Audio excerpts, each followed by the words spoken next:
If you are after growth in your life, if you desire more production in whatever you do, then you're going to want to listen to this.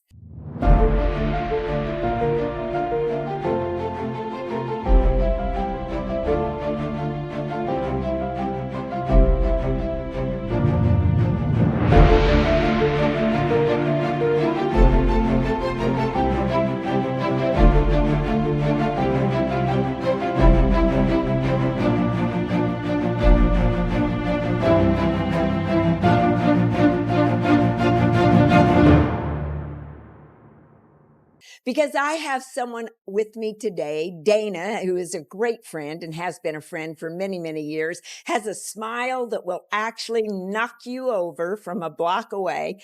You can see her coming. She's beautiful inside and out. And she's going to be sharing with us today about her new book, Restore. Now, the greatest part about this book, I started reading it and I read about half of it in one sitting. It's easy. I know it's supposed to be every day, Dana, yet I was so taken in and desiring for everyone to glean as much out of this podcast as they could. Now, I'm just going to take just a moment to review, though, what you do and just give us a few of your accomplishments, because I know we'd be here all day if we talked about all of them, right? You're so sweet. Oh my gosh, that might be the best intro ever. Well, thank you so much for having me. I know your listeners already adore you, yet I will say you are just so special to me.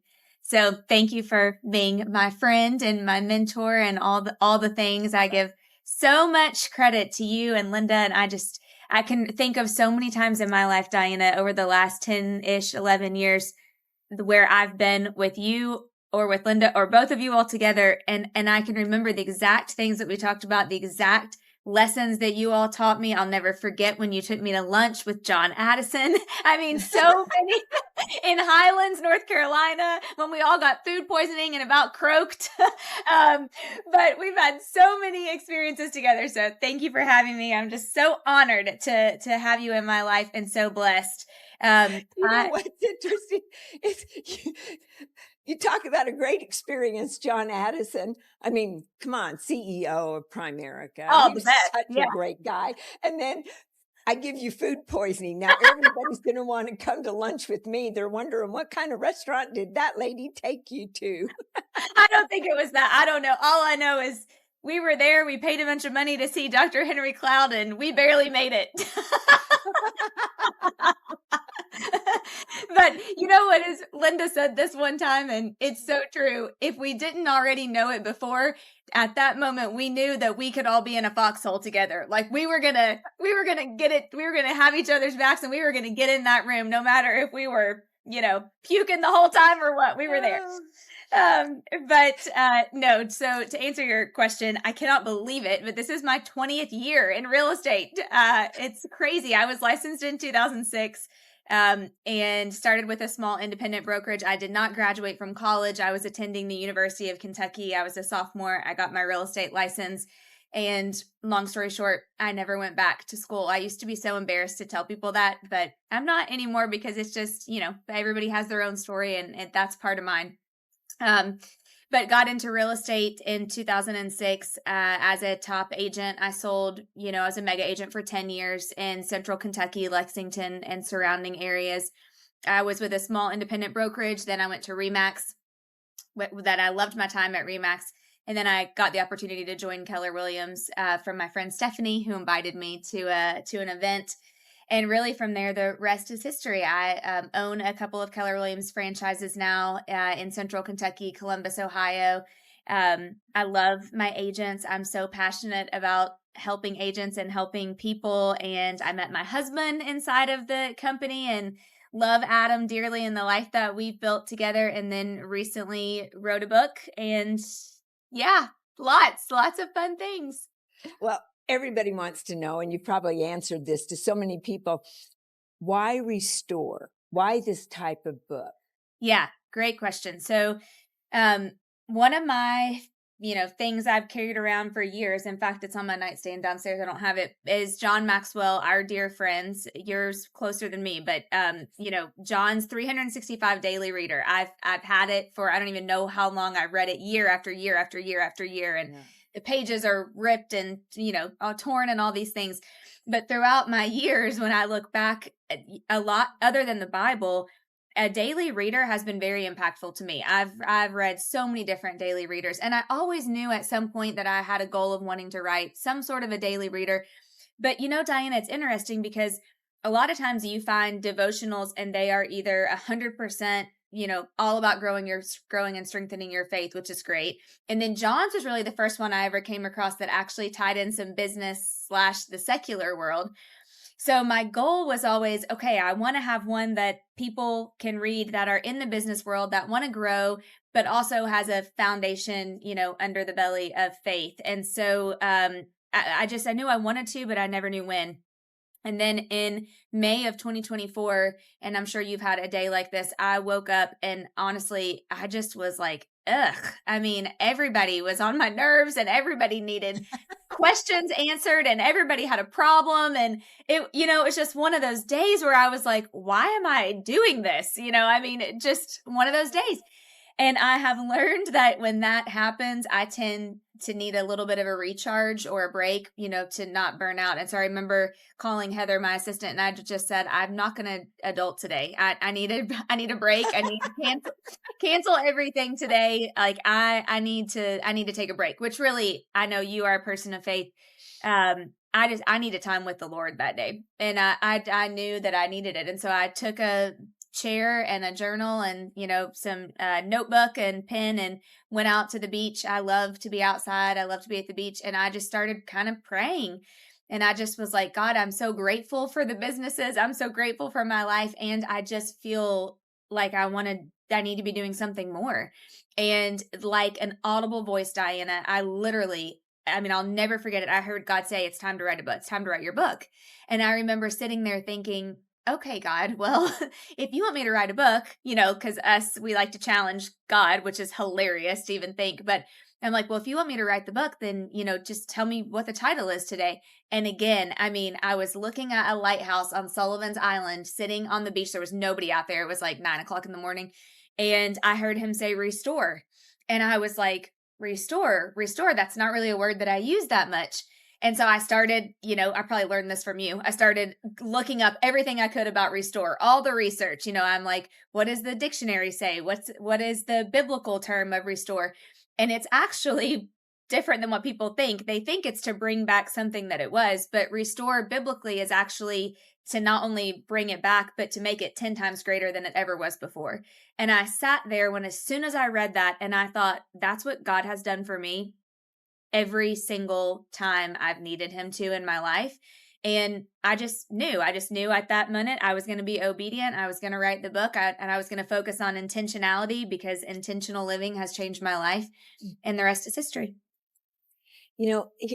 There's a really good lesson in what you just said right there. Well, many lessons. Yet the first one that came to my mind is, even with all the chaos that was going on, Yeah. you were still grateful in that moment. And I Mhm. think people get a little confused because they say you should be grateful for all things, but that's not what we're taught. We're taught to be grateful in all things, not for them. Because Mhm. there's lots of things that happen that we're not grateful for, yet to be grateful in those. And I Yeah. noticed that throughout your book, it brings up great mentors of yours. Oh, How yeah. important is it for us to have mentors? Oh, for me, I'll tell you, Diana, I've been working with brand builders for the last little, Yeah. almost 2 years now. And one of the things that they really have you do in the beginning is kind of break through and figure out what your main pillars are that have led to your success. And mine were instantly, I mean, through a little bit of work, mine were learning to live intentionally, which really I learned from John. Yes. The second one was learning how to build great relationships. The third was the power of proximity. And the fourth is running your own race, like staying in your own lane. And other than intentional living, my second book is actually going to be about either the building great relationships or the power of proximity, because mentors, I mean, they're everything. Who you are surrounded by And, I hate to keep saying this, but it's true. So much of this I've learned from you. I mean, I can remember you really taught me, you and Linda both taught me to get into rooms, even when I couldn't afford it, even when I couldn't make the time or I didn't want to make the time. I saw the value in being around great people and having great mentors. And I mean, there is zero doubt, other than the grace of God, that I would be where I am today had I not had proximity to mentors, several of you all, but there's probably a group of 5 of y'all that I would say were my closest. So did you always have the money, or did you have to kind of scrape some together? Because I had to sell things to start Oh, out to go to those places. totally. Yes. I mean, credit cards and, scraping it together. And I remember a couple times I would be like, hey, I really want to be there. Can I pay like a third now and a third then and a third then? I mean, just to be able to make it work. And, I really believe, Diana, I think one of the mistakes that a lot of people make is they see those things as an expense, not as an investment. And I just always saw it as an investment mindset. Well, if you're going to have a return on your investment, who better to invest in than yourself? That's Look at right. what it brought to us. And I go back to what you first started out with. Another lesson that I heard in that is that sometimes you just have bad days and you Hmm. feel like you can't do any more. Yeah. Yeah. Yet you have a part in your book about winning, and you talk about you're going to have bad days. We all have them, Hmm. right? Yeah. So you said, remember that the superpower. So let's talk about that word for just a moment, superpower, because Mm, you have a superpower. We all do. We're all gifted, right? yeah. How did you discover your superpower and the gift that God gave you? Ooh, great question. It at first I'm reminded by what John has always taught us: other people see things in you that you don't see in yourself. And people would always say to me, you're such a great, so good at building relationships, or everybody loves you, or which, by the way, everybody does not, but things like that. We all have those few Yes, people, they right? do. We're going to just claim it. We're just going to honor it right now. Yes, they That's love right. you. But I would always kind of hear that, and I don't know that I ever saw it, but then I really, honestly, through doing deep work, I mean, going to things and diving in on things, as even the Enneagram, or I mean, just I know you are too, but I'm a sucker for all the assessments and all the things, but just diving in and being learning based, and other than spending time with God and having Him give me discernment on where they were. I think for a while it took me listening to what everybody else was saying, because sometimes we don't see that in ourselves. And I would say, today I would say my superpowers from God are building great relationships and really truly just having a servant's heart to build things. I'm not a great sustainer of things, but I am a great builder of things. And I think you just have to, once you have to lean in on those things and strengthen the superpowers. Not, I don't try to work on the things I'm not good at, because I'm not really good at those things. Why waste your time, right? Yeah. And that's such a good lesson for every single one of us. What you remind me of is the saying that I gave to a lot of people is people will grow into the conversations you create around them. That was one of the sayings that John loved the most of mine. And he's always calling me even now saying, how did you say that exactly? Right. I want to give you credit for it. And you put yourself in these rooms. Yeah. How has it helped you to think like they think? Because a lot of people come in these rooms, they go home and they had a good time. Yeah. I've watched you. You go home and you choose some things that you start implementing. So Yeah. take us through that process of you're in a great room with great people. Yeah. Oh, great question. I don't know if anybody's ever asked me that. I knew you would come with the good questions. I told Adam this morning, said Diana will have all the good questions. Um, okay. Well, for me, I really truly believe that, you need to hear something at the time you need to hear it. I mean, I've heard John say some of the same things 100 times. I know you have too, but they hit me at different times depending on where I'm at in my life, in my business, and my relationships. And so, number one, when I'm in a room like that, I take copious notes. I'm a nut note taker. I learn by writing things down. I think you are the same. And so I'm writing as fast as I can, because I will retain that way. But then when I get home, I really just, I do what I've learned from so many mentors. I reflect on that time. And so I'll go back through everything and really figure out the stuff that marked me during that time. And I'll go back through what do I need the most. And then I even take it a step further. I actually pull out the biggest nuggets from those from the being in the room, and then I type them into a note on my phone so that I can quickly go back to them. Because if you're like me, I've got 9,000 notebooks around at all times. But I'll put them in a note in my phone, and then I'll bold a certain word. So then, for instance, if I'm needing something and I needed to have a fierce conversation, I'll go in my notes and I'll type, hard conversation, fierce conversation. And then some of those things I've learned will pop up, and they're just great reminders that I can, soak in and take back. And then the other thing I would say, lastly, I'm pretty big. I had an agent. This was a big lesson. Gosh, probably, I don't know, maybe 8 years ago. I had one of my agents at my market centers. I was doing a one-on-one with them, and I'll never forget. She said, "Well, to be honest, it just looks like you go to all these great things, but what's in it for us?" And I was like, "Oh, okay." And so from that day, I vowed that every time I'm in a room, one of the reasons why I take great notes is because I bring it back to all of my people. I either teach a class, I do a Zoom, I do something, because then if I turn around and teach it, one, of course, it's value to them and I want to serve them. And two, it continues to help it, sink in for me. Yeah, well, you learn it better. And I've actually heard it said, and I don't know if the research is correct, Dana, that 80%, you will retain 80% more by writing it down instead of Mhm. typing it out. I used I to take believe it. notes on my computer because I can type so fast, yet actually handwriting it is better. And Yeah. one of the things I want to honor you in writing your book, so many people, they glean things from all sorts of people and they take it like their own. And I'm not condemning them at all, yet I do want to honor you because I Mm. noticed every single chapter of your book. When you said something, you paid tribute to the person that you learned it from. You said, Yeah. "My friend, Pastor Daniel Floyd, gave us such a timely word that I will always remember. Pressure will either refine you or confine you. You choose." And Yeah. so first I want to honor you that you actually gave credit. That is uh, something that they call in the literary world integrity. And you Ah, have that and it shows up. The other part I want to hit on is you bring a verse in yeah. after you talk about the winning.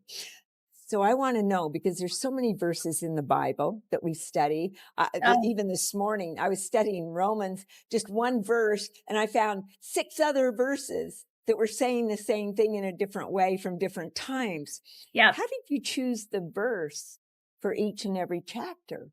Okay, honestly, that was hard because if you that was probably the hardest part of the book because you don't want to duplicate verses and you really want ones that are, going to be impactful. And so I had a whole spreadsheet and I would go through this is probably too long of an answer, but I would go through, I would know what the topic was, I would go back, I would search on my Bible app what had to do with that topic. I would flip through I've got it right here. I flip through the back of my John Maxwell Leadership Bible and I would look at these topics like mentoring. And then he would say, okay, you've got Elijah, you've got Jesus's disciples, you've got Paul, all the things. And then I would go through and say, okay, God, give me the one that you want for this. And I would just kind of pick the one that resonated the best. But that truly was probably one of the most difficult parts was choosing the overall verse.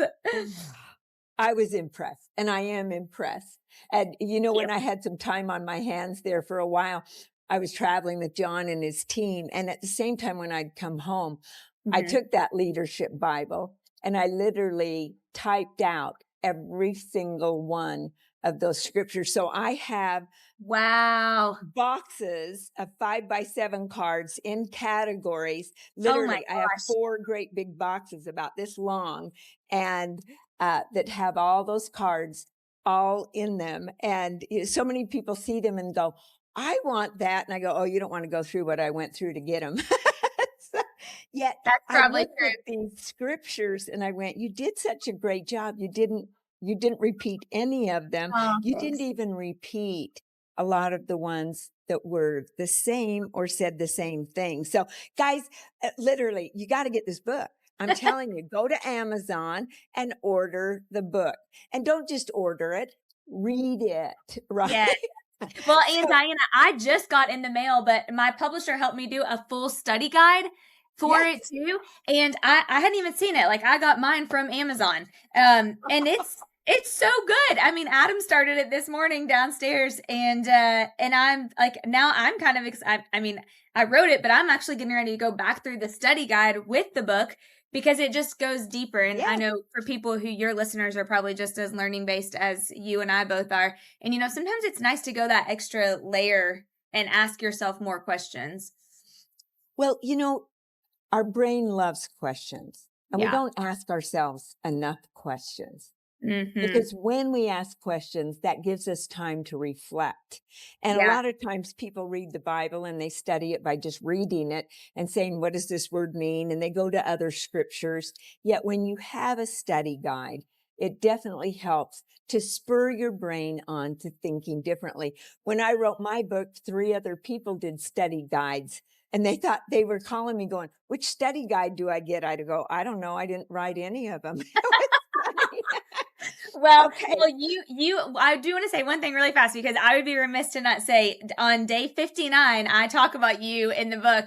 You and Adam both on the same page, 2 of the I most saw important that. people Yes. in my lives.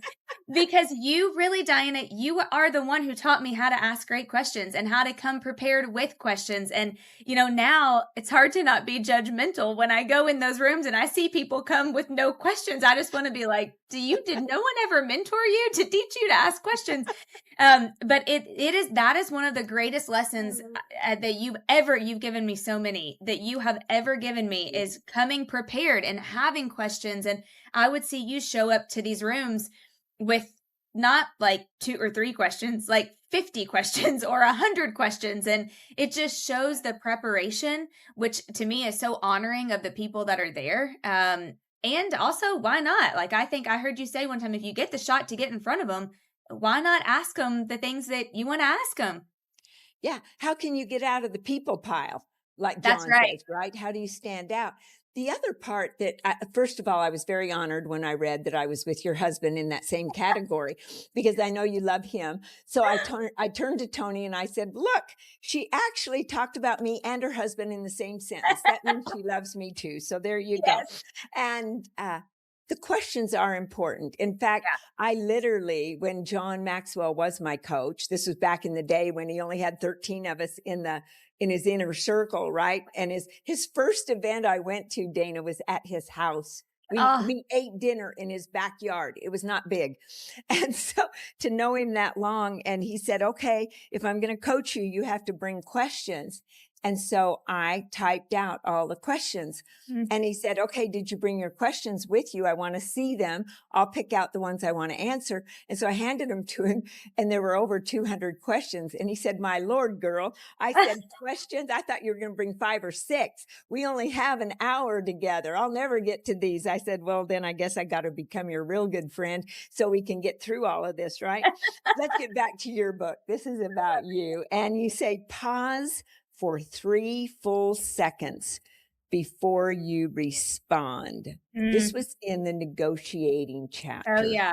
And I thought, not only in negotiations, when someone says something to you that kind of bites a little bit, that you could take real personal, Yeah. just to pause. That is such great wisdom right there. Now, I got to ask you, are you good at it?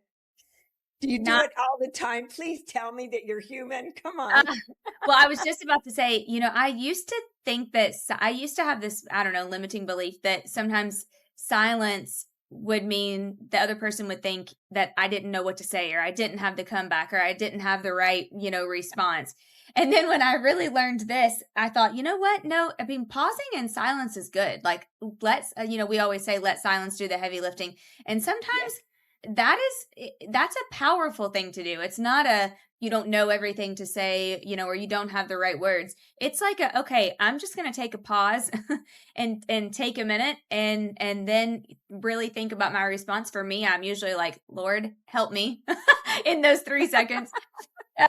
But no, I think it's a learned behavior, and I'm not great at it all the time. I really have tried to learn to be better around that and be intentional with it. Um, and some days are easier than others. Well, and don't we have to be intentional about learning something? We have to train our brain. I think a lot of people go, well, my brain thinks that way. No, you trained your brain to think that way, and That's you can right. train it to think another way. I'm going to Yeah. skip forward a little bit and go into extraordinary leadership. Oh, yeah. Extraordinary leadership is actually the title of this one. And, we've studied leadership under Yep. John. We've Yep. studied leadership under many people, Gary Yeah. Keller, Dan Sullivan, Oh, yeah. even our friends that we know. And you said great leaders ask great questions, Yep. challenge your thinking, and encourage a focus on solutions. How Hmm. many times have you found in your life that people they tend to be a victim and they want to talk about all the things that have happened? How do you, as an extraordinary leader, shift Mhm. those people into thinking about moving forward, moving ahead? Mhm. So, I can't say as much as I would like to about this, but I just had a Zoom right before this podcast, um, with some people, some leaders on the Zoom, and we had a conflict, quite frankly, and, they were very still stuck on something that was 8 years ago that I didn't truly even know about, and and for a minute, it took me aback. I was like, "Wow, is that what you're upset about?" Like, I just had no idea, and that's been 8 years ago, and why would you not say something to me between the last 8 years? Yeah. Uh, I said, "Hey, you know what? I wanna move forward, and I know you do too, and I hope you do too, but in order sometimes we have to, like, we can't stay stuck in the past. We have to figure out how to have grace for each other, how to forgive each other, how to be able to move on, because truly that's what great leaders do, and it's hard, and Diana, I'm gonna be honest, because 'cause we're being transparent on this podcast. At church on Sunday, they had us type in this little app, "What triggers you?" and victims were exactly what I typed in my response, because I get triggered by victims. And It's very interesting. And sometimes, though, people take victimhood as someone sharing something on their heart that they want help with.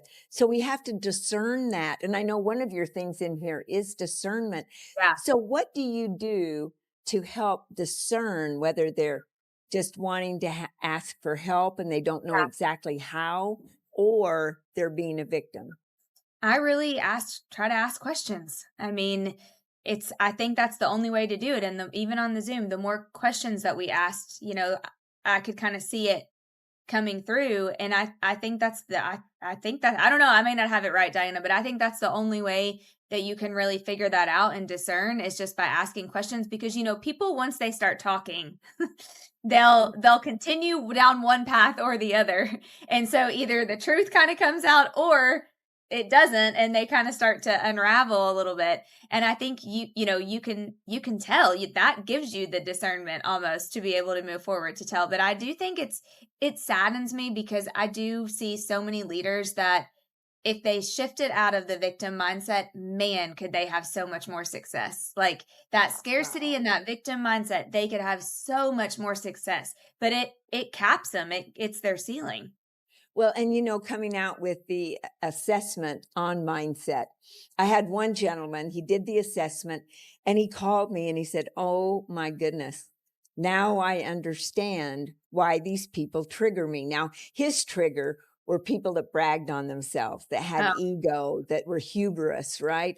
And right. and the hubris was born of success, yet he just couldn't handle it, right? Because his humility was his number one mindset. Oh, So yeah. we looked at that, and he had also gratitude and positive. Abundance was right up there with it. So I Yeah. said, well, let's work on your gratitude, which will make gratitude go up Mm, and your humility come down a little bit, allowing yourself to not be triggered by those mm, people. that's good. So now here it is. And we say it takes about 4 to 6 months to literally change a mindset because we're changing those neural pathways. well, he took the assessment again. His gratitude is number one. His humility came down. His abundance came up. And next to it is the positivity. Wow. And literally, he said, you know what? I'm able to go. I had dinner with somebody that was very hubris the other day. And he said, I was able to ask them questions and learn how they got to be as successful as they did. Instead Wow. of putting up the door like, stop, I can't Yeah. handle you. It was like, hey, let me ask you some questions. Maybe I can learn from you. So I Yeah. love what you say here in your book because you address all of these things. I Yeah. also like the day that we become rooted. And so Mm. when Oh, it's Clear day Cherry Reeves, my 50, favorite. you're going rooted. And I love this. Roots is a quick lesson that I learned, okay, that you applied today. Rhythms, Yes. order, obedience, tenderness, and surrender. So did you study each of these words before you wrote about them? Did you live each of these words? And if so, how did you make it part of your life? Oh, good question. Okay, I was just trying to find a day 60. Yes. So I learned that from Clear Cherry Reeves, who is one of my absolute favorite human beings on the planet. She's out of North Carolina. She is so great. Oh my gosh, she's huge on social media and Instagram, and she is like such a woman of faith. Oh, I love her so much. So I learned she taught me this. And gosh, hopefully I gave yes, I was gonna say, yeah, surely I gave her credit in the book. Yes, I did. She taught Yes. me this. Okay, she taught me this, and then I really, Diana, I would go through and work on these. So like part of my morning quiet time, which I joke all the time and say, I don't know if it's a good thing or a bad thing that my morning quiet time over the last decade was like has moved from like 5 minutes to like an hour and a half. I don't know. I need That's a good long, thing. yeah, I need longer quiet time in the morning just to I'm like inching up earlier and earlier and earlier so that my quiet time gets longer and longer and longer. But I would take through these and say, okay, what are my daily rhythms? And how am I what rhythms are serving me well? What rhythms are not serving me well? Are my priorities, out of whack? I would actually go through each one. Obedience was a big one for me because and then again that's another reason why I wrote the book was because I where I told you I heard God say it, I knew that if at that point I was going to be disobedient if I didn't do it. Yeah. And I had really been working on listening to the voice of the Lord and having discernment and then being obedient. Um, Tenderness, I mean, I'm not really a tender person, to be honest. And so I had to really kind of work on that and say, okay, when am I like I'm an Enneagram 8. I'm like a Yeah. get it through. And and honestly, like Adam and I one time we did that energy assessment and like I had more masculine energy than feminine energy. So I mean, I had to work on the tenderness part with difficult people in my life, but I just would take these and almost do like a little check-in. Okay, how if I want to be the best leader that I can be because God has called me to be a leader during this season, this is my assignment. How am I doing a little check-in with all of these things so that I do stay rooted? Because also, and you know this, I mean, leadership is it's not for the faint of heart. No, no. In fact, John just gave a lesson a little while ago about the loneliness of a leader. Yes. And yeah, leadership, don't step into it unless you want to be a servant leader and sometimes have your teeth kicked in, right? That's exactly right. That is 100% true. And, there are a lot of days, so like the day that I heard to write the book, but that I would be like, man, this is hard. I mean, this is really, really, really hard.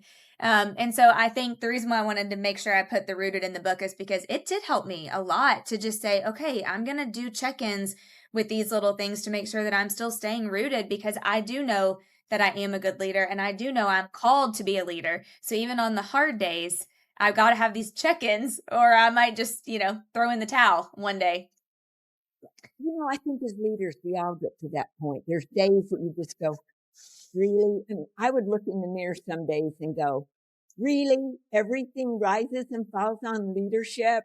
I mean, can't I blame somebody just this one time, right? Yes. No, it's as Andy Stanley says, point thumbs instead of fingers. I always am like, "Ugh, I don't really wanna point the thumbs right now." Well, and my dad always said, "When you point the finger that way, there's 3 more pointing back at you, Oh, that's odds right. are 3 to 1, it's your own fault, so take responsibility." You know, I love that you bring up to do nothing out of selfish ambition. Mhm. Mhm. And there's a couple of things that came to mind here. I don't know if you know of Christine Comerford. She wrote The Renegade Leader, right? Oh, She was a monk for many years, and she said that she had lost her femininity. And so she went to be a geisha. Now, she was 29 years old, so she had to be a great salesperson to even get them to take her because she was American. She was going in when most geishas were coming out, right? wow. At 29. And she said she learned that that didn't do it, that she had to actually be very intentional of what you're talking about. And she said, I had to learn that it was about not being selfish, not Mm, thinking about, oh, am I being tender? Am I being feminine? yeah, Am I doing the right things? She said, I had to focus everything outward. And you say here from Philippians 2:3, do nothing out of selfish ambition or vain conceit. Rather, in humility, value others above yeah, yourself. That's a yeah, challenge some days. I think it's a yes, challenge for me. Maybe I'm just talking about myself, true confession here. There are days that, man, you just want to say, what about me? yeah. It's interesting, Diana. So I've had a lot of those days. And, I can remember, gosh, I can remember even when I remember, we're both a part of the high capacity leadership group. And I can remember in the beginning of that, there was one day, and I love all these people so much. And I just remember thinking, gosh, I feel like everybody's getting their shot but me. And I kind of started to creep into that mindset. And I'll never forget, I don't know who told me this, but someone told me one time a long time ago, avoid everything you can do to avoid getting in a rut because it's hard as hell to get out of a rut when you get into a rut. And I think sometimes when we have the selfish thoughts or when we're making it about us, it's easier, at least for me, to slip into a rut instead of when it's focused on other people. And another thing too, and I believe this, there have been a lot of times when it's hard, like, as John would say, to take the high road, and that right there is like doing nothing out of selfish gain. It's hard because you Yeah. want to be like, wait a minute, I do the right thing all the time and I'm still getting kicked in the teeth. But one thing I have learned is that we don't need to keep the score as humans, like God keeps the score. And I really think that when we can get out of that, it's about us mindset, which again, it's not as easy to do, but if you quickly know when you're seeping into that and you can self-correct real quick, it will help because I do know. I mean, I've watched God, it's part of restore, but I've watched God restore so many things for me because I didn't make it about me. You know, it really goes to show us that when we really focus on him, that Yeah. that peace comes to us, right? Yeah. And I think that a lot of times that we get away from that. I know Tony and I were doing the Bible study together today, and it's very interesting how two different people can read a verse and come up with two different things, Oh right? yeah. And two different perspectives, which is really good to be able to listen to other people's perspective. I know Susan Scott, when Oh she yeah. was my coach, really helped with that. And you're very good with that as well. And throughout your book, you're giving us different perspectives. Yeah. So I want to go, as we're going through this book, to number 80. This one is entrepreneurial kingdom work. Oh And yeah. I love the fact that you said, I began to see my business not just as a job, but as God's assignment. And it Yeah. reminded me of the Greens who own Hobby Lobby, who Oh yeah. say they don't own their business. In fact, it's even nobody can sell the business ever because Wow. God owns it. Yeah. And God is the owner in the draft of everything in their business. So when I read that, I thought, oh my goodness, she gets it. Yeah. I really think, Diana, I love to hear that about the Hobby Lobby owners. I didn't know that part about it, about them. I really think I always have looked at, well, God has taught me to look at it through, I get to steward this business and these people, and I've watched God give and I've watched God take away. And I mean, it's ultimately his at the end of the day. Everything is. That's my beliefs, at least. And so I want to be a good steward of everything that he has put before me. I just it's his, and quite frankly, if I don't do a great job, I don't think I deserve to keep it, And some people, I think, before, I've had people say to me like, "Why do you want everything to be perfect?" And I'm like, "Well, it's not that I want it to be perfect. It's that I want it to be done with excellence, because I want it to be done as if were doing it for the Lord. I mean, I really want it to be done with excellence. And I think when you're having entrepreneurial kingdom work, like that's the mindset. It's biblical. Well, and the interesting part is like, uh, Nicole was talking with me the other day and she said, you've always had high standards. Mhm. You've always had, and I said the same thing. I said, I don't know if it's high standards or that I want it to be as excellent as I can because Yep. God's my partner. And Celebration Church, where we go, that is one of their values, is that everything will be done in an excellent manner. And it is so pristine. I mean, Wow. everything they do is like, oh my word. They just go that extra mile in everything. And that's who Love you it. are as well, Dana. And as we start closing on this, we have consistency in leadership. Consistency is so important.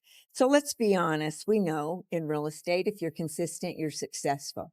If Yep. you're consistent in saving money, you don't have financial worries, right? Yet Yeah. consistency in that measurement and accountability. When did you learn about consistency and where does it show up the most in your life?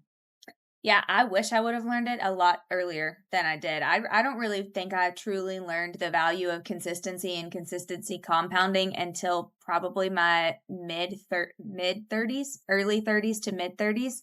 Let's see, I'll be 43 this year. I would say, yeah, I mean, I was definitely early 30s, and I could see other people maybe that didn't have as much talent, say, but they were succeeding more. That was also before I learned to really run my own race.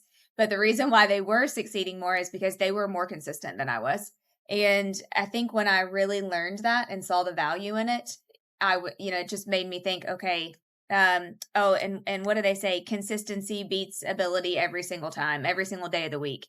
And it's true. I mean, you said it, Diana. Like right now, this market is wild in the real estate market. People are either having the best year they've ever had or the worst The year they've worst ever year had. they And the ones who are having the best, I mean, they're consistent. They've not stopped with consistency.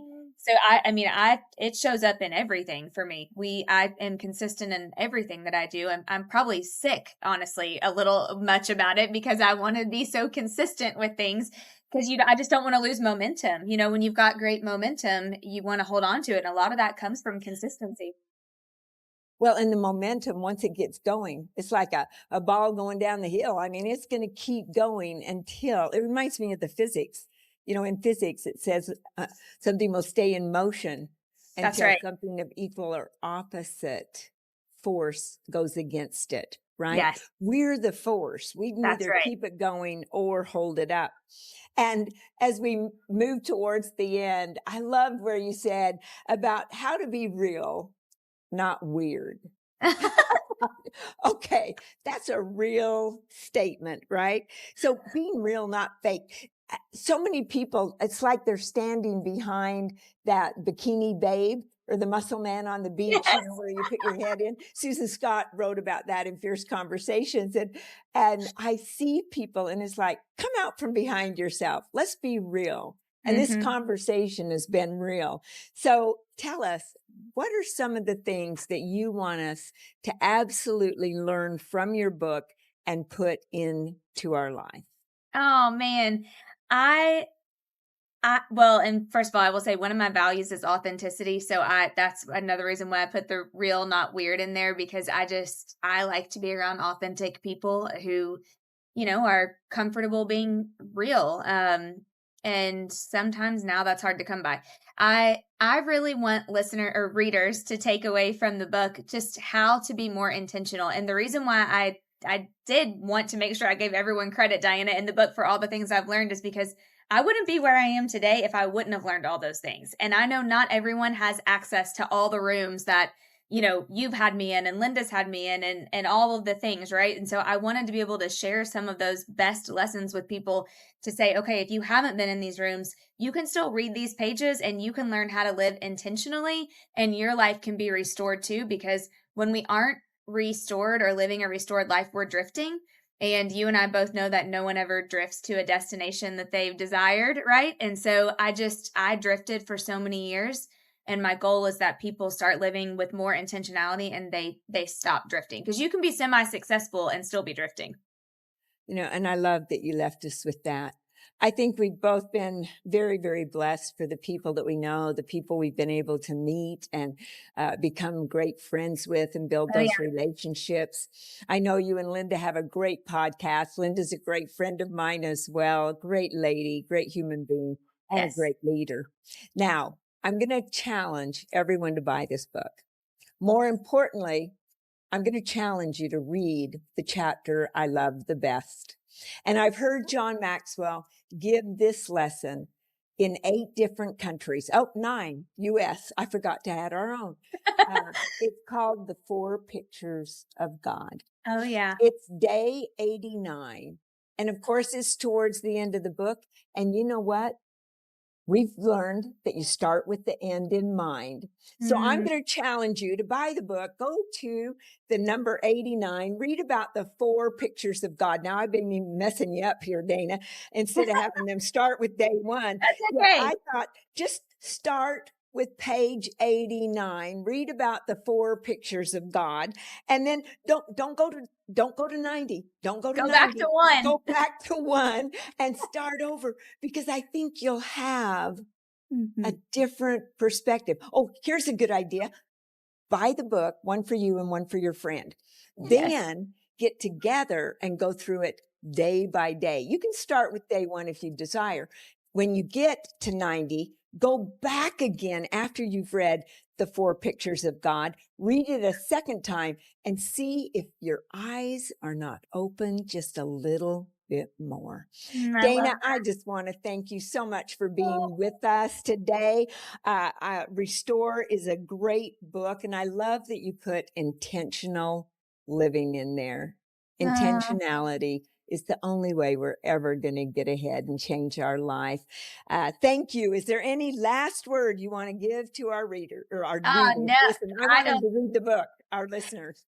Thank you so no, thank you for having me. I'm honored. I'm so grateful to you. Thank you for endorsing the book for me. Thank you for teaching me everything you've taught me. I just no, I'm so grateful for you and for the time. Thank you. So appreciative of you. Much gratitude, my Yes. friend. Talk Love to you. you soon. Bye bye.